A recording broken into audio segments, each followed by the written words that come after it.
How to fix textures not loading in Monster Hunter. Hey everyone, before we dive in, make sure to watch this video till the very end because I'll walk you through a step-by-step fix that's actually working for a lot of players, even those with high-end setups. Basically, some areas in the game look outdated, others load really slowly, and you'll even see flickering between high and low quality textures, which, let's be honest, is not what you want in a game known for its visuals. What's strange is this isn't just happening on low-end systems. Even gamers with beefy graphic cards and solid PCS are running into the same issue.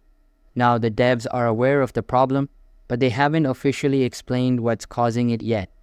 Most signs point to a mix of bad optimization and texture streaming issues. But until they roll out a proper patch, there's a quick workaround you can try, and it's been shared by some Steam users and actually works for many. Open File Explorer and head over to your C drive. Then go to Program Files x86. Here, open the Steam folder. Find the file named steam.exe. Right-click it and select Properties. Now go to the Compatibility tab.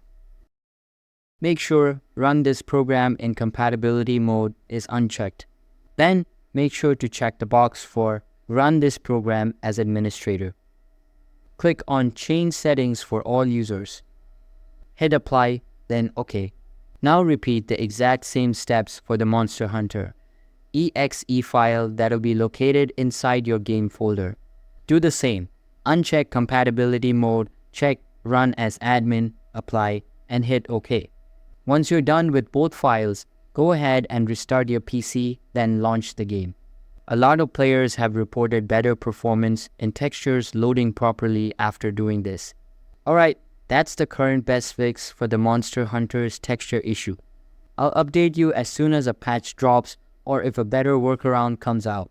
If this video helped you even a little, drop a like, hit subscribe, and turn on notifications so you never miss a fix or update. Thanks for watching.